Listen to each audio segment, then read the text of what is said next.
bibit lagi. Kalau kepengen bener-bener mempelajari dari nol, belilah yang baru netes. Cuman kalau yang baru netes itu repotnya kita harus pasang lampu, perawatannya juga, pupuknya juga harus digiling, harus dihalusin. Itu memang kalau kita udah fokus ke situ, itu sekalinya kita bisa, gitu kan. Tapi ya itu tadi perawatannya khusus, ya karena masih rentan. Beda kalau yang dengan jalannya seiring waktu kalau udah terpelajari kan. Nah itu mungkin pelan-pelan. Saya sendiri aja sekarang belum berani. Karena apa? Karena saya juga masih belum fokus. Saya di rumahnya cuma seminggu sekali gitu kan. Makanya saya nggak berani piara dari nol gitu. Pokoknya saya saranin kalau mau belajar dulu. Kalau dibilang terus saya beli bibitnya kemana, jual telurnya kemana. Ini tadi juga barusan ada yang telepon saya, orang dermaga. Dia pengen piara kucing, rencana mau piara 1000. Saya tanya udah pernah piara belum Pak? Belum Mas. Kalau belum kenapa Bapak langsung berani 1000? Saya bilang gitu. Emang kenapa Mas? Udah nanti kalau Bapak ada waktu main ke sini Pak, saya belajar bareng. Terus dia bilangnya apa? Mas saya pengen piara, cuman saya takut telurnya nggak laku. Waduh, hari gini masih bingung telur nggak laku. Kita aja kekurangan. Apalagi ada MBG namanya. Pokoknya ini Bu, telur ayam, telur puyuh itu udah jadi makanan pokok. Nggak mungkin kalau nggak laku. Makanya tadi langsung saya jawab, Pak kalau masalah penjualan telur itu pikir belakang Pak, itu hal Kalau gampang. kita kan mengerti gini, kayak apa ya, Indonesia ini kan 20 gitu ya. udah apa sih istilahnya ngajarin semuanya ini semua segala macam. Kalau kita mentok di alasan yang tersebut, berarti kan kita stuck tuh ya. Kita stuck dong, nggak akan maju. Ya, Karena itu kalau semua aku mau berpikir gini sih, andainya kata istilahnya aku tidak bisa memasarkan, andai kata nih ya, aku tinggal lemparin Mas, tolong ya, gampang. hobi gini, Kalau- gitu kan bisa kalau aja. sebenarnya ibu udah populasi udah ribuan ya, udah ribuan telur banyak, ibu bingung pemasarannya, gampang tinggal hubungin saya nanti saya cari pasar. Nah kan gitu. Jadi di sini kita kan saya juga ikut komunitas gitu kan. Di komunitas saya juga orangnya itu enaknya semua berbagi ilmu. Bahkan saya ini ada satu ini, ada yang udah punya kandang itu 33 tadi padangnya, bukan padang, 33 tempat. Populasinya sekarang 200.000 ekor. Tapi dia masih berbagi ilmu ke kita, masih dukung kita. Makanya ini nanti yang mau suplai ini, dia yang piara 200.000 ekor. Dia mau suplai ke saya. Karena dia bilang itu sampai salah bibit, nanti saya kasih bibit saya. Ya. Dia buka di Cijeruk ini. Di Cijeruk sini dia 30.000 ekor. Si jeruknya mana? Kurang, saya belum pernah ini. Iya. Ya, 30.000 ekor. Ya, di Cijeruk. Dia cabang yang ke-32. Ya kalau kita lihat begitu, wah enak banget. Tapi proses dia juga dia cerita. Awal dulu saya juga sampai Mas sedikit, lama-lama ya. Alhamdulillah jadi begini. Capek ini bisa turun. Masalah kegagalan, wah kita nggak hitung katanya. Cuman tetap. Nah kembali lagi gini Bu, Ibu belajar sama saya di sini semua udah dipelajari, sudah dipraktekkan. Tapi keberhasilan dan ketidakberhasilan itu kembali lagi. Rezeki orang ada ikhtiar. karena kenapa saya selalu tegaskan begitu, takutnya begini Bu, Ibu udah belajar sama saya, udah ngikutin cara saya, pedoman saya udah diikutin semua, ternyata kok gagal, nanti Mas sampai ngajarinya gimana sih kok gagal. Nah kan orang kadang-kadang ada ya Bu yang mikir, saya udah belajar kok gini Mas, saya udah ikutin cara sampai begini, tapi nyatanya kok nggak berhasil. Nah, Jadi apa ya? Kalau aku sih tipe kelonnya nggak gitu sih Mas. Ya. Kalau aku alhamdulillah apa ya dapat ilmu dari kemarin juga memang aku kenal sama Bang Adam ini baru ya ngobrol. Aku dulu pernah ketemu sama orang baru kenal. Dibilangnya Pak Adil lah. Dia juga bilangnya pokoknya menjanjikan lah seperti ini. Oh pokoknya kamu tuh kalau usaha jangkrik tuh gini. Saya nggak pernah ngobrol ke orang itu usaha begini dijamin berhasil, saya malah enggak. Ya enggak. Jadi dia mungkin nggak membagi ilmunya tadinya seperti kayak begitu. Akhirnya aku ya udah ayo namanya aku di waktu itu lagi oleng ya, nggak punya uang sama sekali. Kalau saya berapa? kalau sharing begini saya bukan hasil yang diobrolkan malah sih. Iya. Saya nggak mau Proses ngobrolin ya. hasil, prosesnya. Nah, itu. Hasil buat apa diobrolin? Hasil itu berhasil tanpa diobrolin orang pasti puas, senang, semua orang senang. Tapi kegagalan belum tentu semua orang bisa menerima. Itu makanya kata gue teh. Nah, tapi aku ditipu lah sama si Pade itu. Bilang apa namanya, nanti kamu hasil begini, kamu bikin. Nah, akhirnya kita belilah. Kalau saya enggak. Bikin kaso apa segala macam kayak peti mati gitu, kita bikin empat lumayan kan. Cari deh itu apa keraras daun pisang. Oke, pakai pak kebut, pinjam ke tetangga, nggak punya pak kebut, kita bungkus, taruhlah dalam peti-peti tersebut. Nanti saya pulang dulu ya, saya di telur apa jangkriknya. Nah, karena memang dia juga orang Jawa, aku juga orang Jawa yang paham dan mengerti, gak aku percaya sama dia gitu. Terus akhirnya dia datang bawa lah kayak kantong terigu yang setengah kilo, tapi ada tulisan segitiga kidol. Kata aku teh segitiga, tulisannya begini doang gitu, tapi kan segitiga. Mas, Pade ini kok gambarnya segitiga, terigu bukan? Wah, itu barangan ngomong tuh, ini tuh mahal tahu ini gitu kan ngomong. Akhirnya diambil, minta kertas, kertas dikasih lah. Satu sendok, buletin, taruhlah ke dalam kelaras itu kan, ditutupin pakai kain karena nggak boleh yang ini kan, itu pakai kain yang panjang lebar gitu. Kerudung aku pakaiin kayak gitu. Itu pun dari situ, walaupun saya belum pernah ternak jangkrik ya, saya juga pernah lihat saya ternak jangkrik. Itu salah Bu. Kalau ternak jangkrik mau ngetes itu harus pakai kotak kecil dulu. Nggak bisa langsung di kotak kecil. Dia kan karena aku nggak tahu, nggak paham. Jadi udah gitu akhirnya apa? Jangan dibuka-buka katanya. Pokoknya selama seminggu, jangan dibuka-buka katanya. Selama 2 minggu nanti pokoknya dia langsung menetas dan keluar dengan sendirinya gitu kan. Nggak bisa.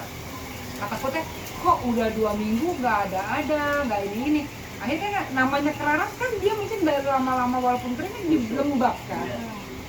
Akhirnya si kertas itu agak lembab basah, namanya terigu kena lembab, akhirnya gimana dong? Agak hitam bulukan gitu dong. Kok begini? Kita buka, bener kan kata gue ini bukan telur jangkrik, ini teh terigu. Aku bilang bener.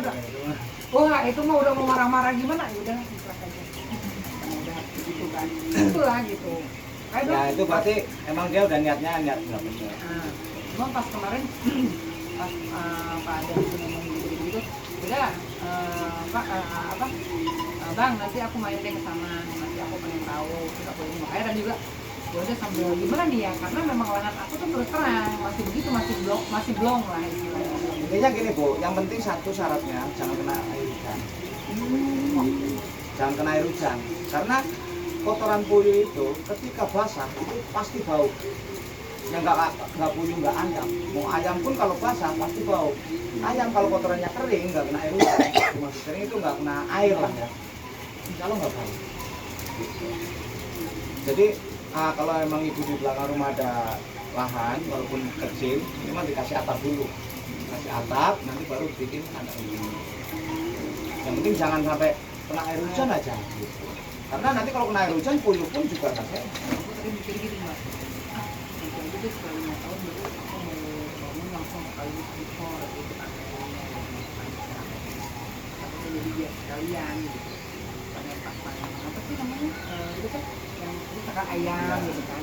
Kan uangnya ya, jadi kapan ya. Jadi kan belum dia apa-apain tuh sampai sekarang. Itu kalau pas pemikiran ini, ya udah deh, tutup aja dulu. Kalau di belakang rumah udah ada lahan, udah dikasih atap ya, itu kan ayam nggak ada kan. Nah, udah tinggal pasang kandang begini. Nggak usah banyak-banyak Bu, satu kandang dulu aja untuk praktek. Gitu. Nanti setiap pagi panen telur 25, 27 gitu. Maaf ya. Kumpulin. Kalau udah telur ini kuat 1 bulan. Ditimbun 1 bulan nggak apa-apa, masih bagus. Coba sehari 27 kali 20 hari aja udah berapa ratus itu coba.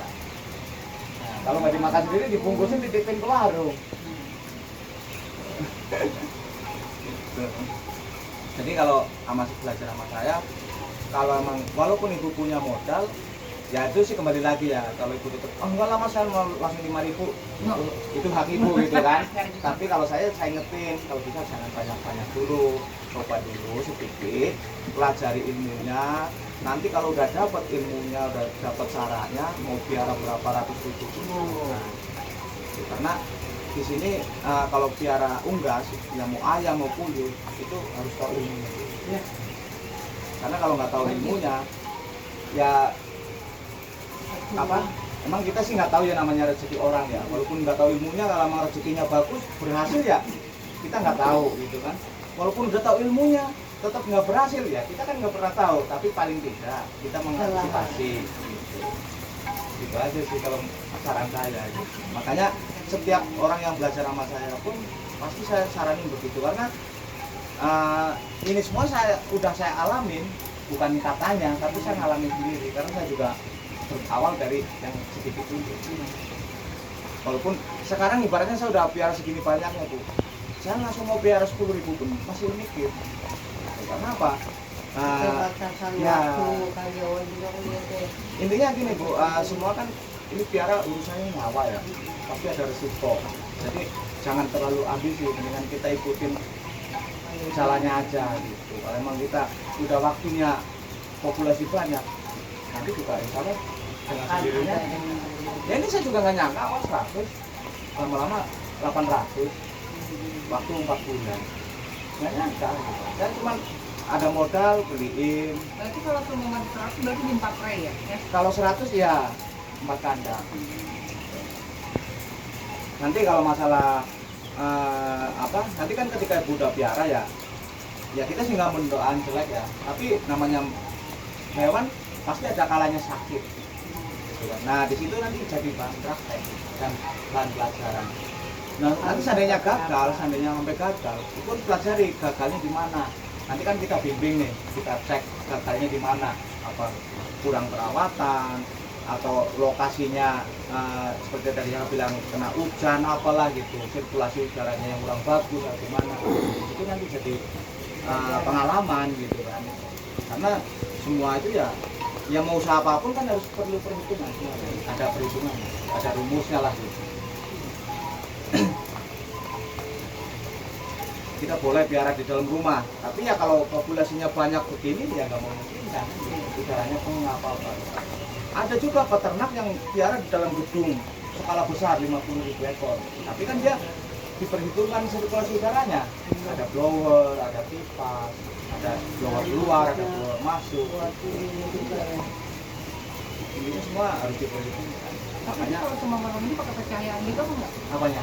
Pencahayaan gitu. Kalau malam harus ada cahaya, ya jangan gelap. Walaupun kalau umpama aku di belakang itu bagusnya atasnya itu pakai fiber atau pakai itu bebas, pakai aspek. Intinya yang penting jangan kena hujan aja. Nah, kayak cahaya panas itu nggak apa-apa? Enggak apa-apa. Iya. Cuma kalau malam kan memang di sana cuacanya dingin. Ya kalau puyuh sebenarnya itu dia suka hawa dingin sama angin kencang. Itu malah cocok. Ini angin Nah, pakai angin. kipas ini saya nyala terus. Itu anginnya Bagus. Gitu. Daripada panas, seandainya harus pilihan ya, panas sama dingin sama angin, lebih baik yang dingin sama angin. Karena dia ketika ada angin, dia sirkulasi udaranya bagus. Tapi kalau nggak ada angin panas, ngotop, nah itu yang perlu bantuan kita. Kayak di sini saya kan semi tertutup ini ya, makanya jadi ya disewa lah, daripada dia kosong kayak begitu juga kayak rumah hantu. Coba nanti dipelajari dulu, nanti gimana caranya merawat puyuh, terus supaya kotorannya nggak bau, bagaimana nanti insya Allah walaupun ibu piara banyak, karena nggak bakalan karena emang nggak bau. Ya wajar lah bau begini ya. Ini udah 2 hari belum dibersihin. Kalau tiap hari dibersihin, rajin ya makin bagus lagi. Nanti obat-obatan saya kasih tahu, pengobatannya, vitaminnya, nanti kita kasih tahu. Tapi ya itu, kalau ibu miaranya di sini, Sedangkan ibu posisi di sana lah, terus kapan prakteknya gitu. Iya. Tadi kan takutnya ya karena berawalan memang. Ya itu makanya jadi saya saranin jangan piara banyak. Jadi ibaratnya kalau berhasil ya alhamdulillah, seandainya sampai gagal nggak terlalu galau. Kan jadi dua kandang juga kalau tuh mama kita ya, ini mati satu apa mati dua tuh kayak aduh gitu kan. Iya. Makanya. Ini alhamdulillah Bu selama 5 bulan kematian baru kelihatan. Itu pun bukan karena sakit. Ada yang kejepit, Kaki. lehernya masuk ke ini lubang nggak Dia nggak bisa ketahuan. keluar injek-injek temennya kan. Terus ada yang nelurnya kebesaran, kebol gitu. Temennya keluar gitu. Keluar kan pendarahan kalau kata dia mama Nah, Kita guguran. telurnya kegedean dia. ada yang telurnya kegedean sampai nggak bisa keluar gitu. Ini aku makannya merenang obatnya. Jadi itu nggak gede. Terus namanya puyuh itu rentan penyakit aratan. Itu kalau udah kena penyakit aratan ya itu tadi yang sekali mati perharinya mati 5 ekor, 10 ekor lama-lama terus mati Virus semua. gitu ya. Itu Apa tuh? itu yang dibilang penyakit aratan. Itu harus gimana cara Itu semua itu dari perawatan. Makanya sebelum itu kita harus safety. Safety ya itu tadi Virus kan. kebersihannya harus dijaga, disinfektannya harus kita jalani gitu. Minimal 2 hari sekali disemprot disinfektan. Terus sirkulasi Sehari atau udara. sehari 2 kali? Sehari 2 kali bagus, sehari sekali bagus. Minimal 2 hari sekali lah disemprot disinfektan. Itu kan tadi kan yang dijelasin sama si AA itu burung sama kotoran. Ya, Nah, berarti kalau seumpama yang burung itu beda. maksudnya Ya, Beda, seumpamanya. beda. Oh. Enggak. sama aja sebenarnya. Kalau disinfektan beda. Disinfektan itu untuk membunuh bakteri kan. Yang kau yang Ya. yang di kaki itu yang di apa namanya yang di kotoran. Kalau yang di kotoran itu pakainya M4. Oh, M4. yang di bawah tuh berarti yang semprotannya yang itu. Ya, tapi Yang disinfektan itu walaupun kena makanan, kena burungnya itu aman. Oh, aman. Khusus gitu, bukan disinfektan pakai yang buat nyemprot hama di sawah, jangan. Gitu. Berarti enggak kan tadi kan soalnya gini, ya kan tadi kan semprotan yang burung. Iya. Semprotan yang Kotoran, kotoran, iya. kayak gitu kan. Nah, berarti kalau semprotan yang kotoran itu lari kena burung itu nggak Nggak apa-apa. apa-apa. Karena semua ini organik. Nggak apa-apa. Dikasih itu disinfektannya, kalau memang ada wabah begitu Bu, dikasih minum. Kasih minum obat disinfektan. Antiseptiknya kasih minum, campuran minumnya. Nggak apa-apa, yang penting ada dosisnya. Gitu. Cuman nggak boleh setiap hari. Kalau seandainya nih banyak yang sakit nih, waduh banyak yang sakit. Kalau kita suntik satu kan nggak mungkin. Kita kasih disinfektan aja. Minumannya campurin. Atau mungkin kayak macam dikasih antibiotik gitu? Iya itu antibiotik. Antibiotiknya yang seperti yang disinfektan. Iya itu antiseptik. Itu kan antiseptik itu fungsinya buat membunuh kuman, antibiotik, buat mengobatin luka. Tapi apa. berarti aman dari luar sama aman di dalamnya ya? Aman. Cuman kalau untuk di dalam ya kita harus sesuai dosis, jangan lebih. Kalau untuk di luar mengobatin luka nih, dia nggak usah campur air langsung tetesin nggak apa-apa. Berarti pengobatannya tetap cuma satu itu aja. Iya, ya kalau untuk yang suntik, lain. kalau untuk suntik ada obatnya khusus. Nah, kalau disinfektan itu hanya untuk semprot sama untuk minum aja. Berarti semua ini kenapa divaksin semua? Saya nggak pernah vaksin. Vaksin itu ketika masih baru menetes. Ini Oh. 1 hari divaksin. Itu udah dari pabriknya sana. Oh, gitu. Jadi Nah, kalau itu udah yang tadi dibilang disuntik itu yang gimana? kalau suntik itu yang sakit. Parah. Ya, yang sakit itu biar cepat penyembuhannya itu suntik. Ada obatnya yang nggak harus suntik ada, cuman prosesnya agak lama, bisa 3-4 hari. Tapi kalau disuntik, insya Allah hari ini suntik 2 hari kemudian udah sehat lagi. Berarti kalau seumpama oke lah, kita bicaranya kayak kucing. Kucing aku kalau sakit kan aku bawa nih ke dokter. Ya, Kita bawa buatan, kita Iya. ini. Nah, ternyata kan kalau seumpama itu kan disuntik ternyata ya mau sembuh mau enggaknya itu mah urusannya tapi ya, ternyata kan yang sakit. penting kita udah Nah, berusaha. kalau aku kan di sini kan di Reisa ini aku beli, nah, aku piara ternyata pas ada yang buyung. Ya, Aku ini gimana ya? Akhirnya aku bawa lah ke sini gitu. nggak Jadi, usah, nanti gimana gini tuh? aja. kalau emang ada yang sakit begitu, nanti kan ibu belajar cara nyuntik juga. Nyuntiknya gampang kok bu, nggak susah. Nanti saya cari cara nyuntiknya di sini, begini nyuntiknya, dosisnya begini segini. Nanti ibu praktek. Gitu. Berarti sama kayak kucing gitu kali ya? Iya. Gitu kali ya? Iya. Kalau burung ini unggas, khususnya ayah puyuh, itu suntiknya nggak boleh kena tulang, nggak boleh kena tulang, nggak boleh tembusin daging, di bawah kulit aja. Berarti sama kayak kucing ya? Iya, di bawah kulit semprot dosisnya hanya 0,2 mili. Nanti kan ada suntikannya terus. Nanti kalau ketika ibu piara, sebelum puyuhnya datang, ibu harus siap obatnya, disinfektannya, harus siap dulu. Nanti apa aja yang perlu disiapin, nanti kita kasih tahu. Dan itu belinya di online banyak. Kalau umpama kandang itu dari pas mau piara itu harus disteril dulu nggak?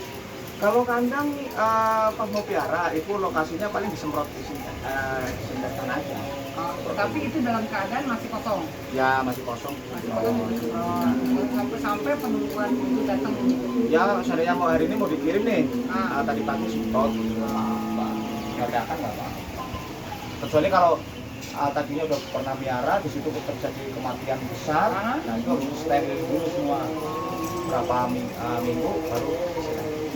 Oh jadi kayak pakai itu diimplementasikan dulu. Iya. Jadi, tapi boleh dipakai lagi. boleh, cuman itu disinfektannya harus yang pestisida. buat membunuh kuman. Ya karena kalau amit-amit ini ya terjadi ibaratnya mati semua nih. Nanti kan udah ruangan ini udah kena virus. Nah ini harus dikosongin dulu, kita semprot dulu pestisida semua. Selama 1 minggu semprot terus. Nanti setelah 1 minggu kan aman, baru kita isi. Tapi itu kan kalau itu kan udah cara kesana lah gitu. Banyak. Ya jangan sampai terjadi gitu. Ini kayak kadang-kadang kalau kita bicara nggak sampai situ kan pas saat kita dapat musibah seperti itu udah down duluan. Iya. Udah deh capek males kan udah begitu kan gitu. Tapi kalau seumpama kita udah di doping duluan nih dengan ilmu yang sampai itu rumitnya gitu kan. Jadi seenggaknya kita tuh kayak kelindan aja gitu ya. Sebenarnya kalau dibilang rumit, ya memang kalau belum pernah praktek ya. Kalau dengar ceritanya memang kayak berbelit-belit amat ya. Tapi kalau udah jalan, ya udah biasa. Ya kayak itu kan waktu pertama saya tinggal ya dia ini semprotnya pakai apa ini pakai. Ketika udah berjalan tiap hari ya, itu enak gitu jalannya. Harus konsisten lah gitu. Jadi setiap mau disemprot setiap pagi harus setiap pagi semprot terus. Itu harus jamnya bersamaan. Kalau sama jam kayak jam 8 berarti besok harus jam 8. Ya nggak harus Enggak begitu. kan? Intinya kalau mau tiap hari harus tiap hari. Cuman alangkah baiknya waktu pagi atau sore. Intinya ya saran saya kalau mau beternak puyuh, ya mau ternak apa aja lah, kita harus tahu ilmunya dulu. Kalau enggak kan kalau masih punya kita kasih bapak kata si abang yang lebih fleksibel itu kan lele. Nah kan mau meleleh dibeli asli mau pegangnya beli mau makannya juga apa lagi. Nah aku punya ini katanya gini yang di bidang kayak macam kita mau jualannya atau kita mau ini kan yang di bidang kita isi pakai gitu kan. Kalau makan burung puyuh kan aku juga doyan, makan burung puyuh juga aku doyan. Kalau makan lele megangnya aku juga nggak doyan, makan juga nggak doyan. Itu istilahnya. Nah sama kayak yang kamu. Kalau kita mau piara sesuatu, kita harus yang hobi. Nah, maksudnya yang sehati lah gitu. Kalau kayak aku tadi lihat lele aja gini, gimana mau piara? Walaupun itu simpel ya, walaupun itu simpel, tetap aja sesimpel apapun juga pasti membuat kita risih lah. Justru gini ya Bu, saya pulang, boleh ditanya Pak Adang, keseharian saya kalau nggak kemana-mana, tanya Pak Adang, keseharian di mana?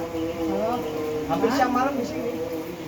Saya turun itu paling mau makan, mau mandi, mau tidur. Ada tamu pun suruh duduk di depan, nggak mau, pada nongkrong di sini. Oh, gua ada Tamu dekat, mau tamu jauh. di SMA tanya padang. Karena ya kita hobi, kita senang. Apa sih bang namanya ini bang? Jadi kita ngeliat Pasir lewat pendek. saat begini Pasir rasanya pendek. terhibur, Pendai ya di pendai. rasanya terhibur. Makanya malam pun saya ya, sore turun Ada di mandi, sini. Naik lagi di sini. nongkrong di sini. Ya. Nanti sambil Boleh. kita masuk ke apa grup Oke ya. web bareng gitu kan, kita saling sharing pendapat.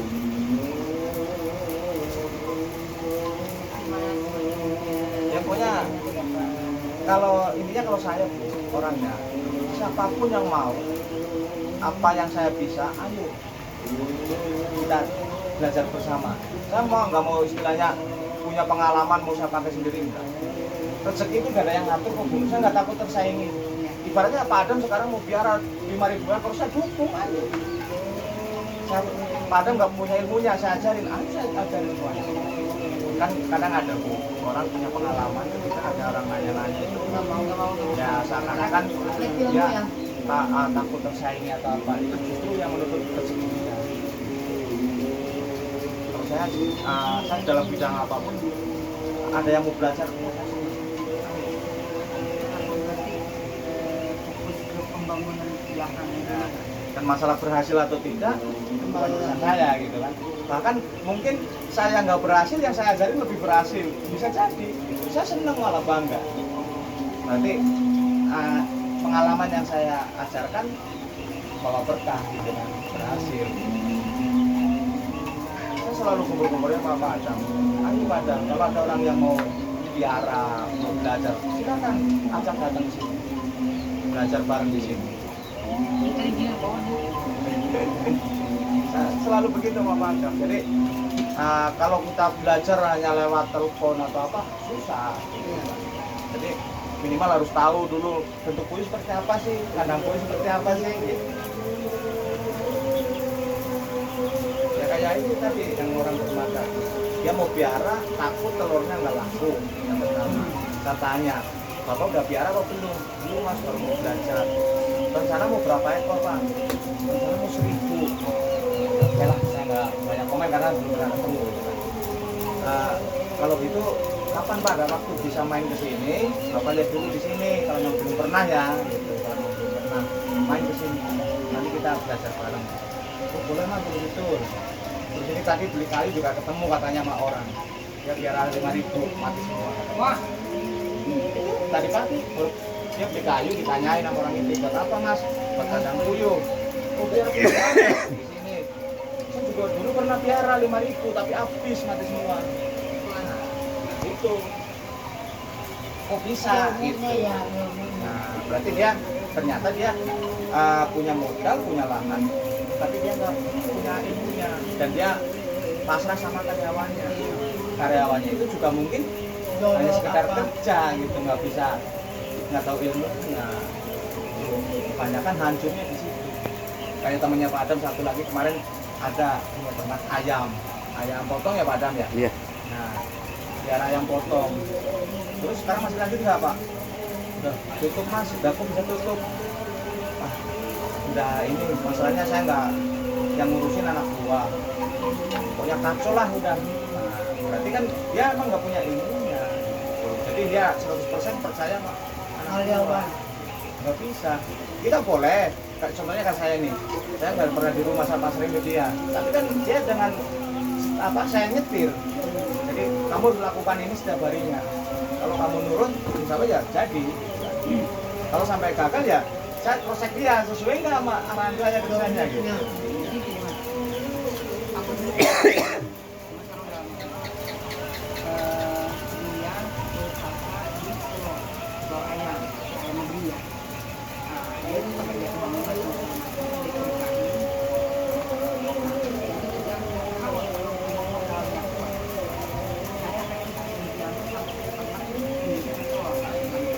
Karena mungkin memang dia marketnya udah bagus lah. Ya. Nah, kurang lebih dia di Bogor itu udah 65% dicapai sama dia semua lah intinya. Marketnya dia udah bagus lah.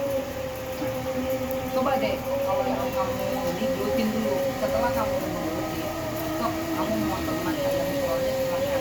Nah, tapi kamu nggak bisa sembarangan sembarangan namanya. Nah itu kan bilangin semuanya dulu. Tapi kalau semakin udah dijalani, pokoknya hasilnya itu benar-benar enak kayak gitu kan.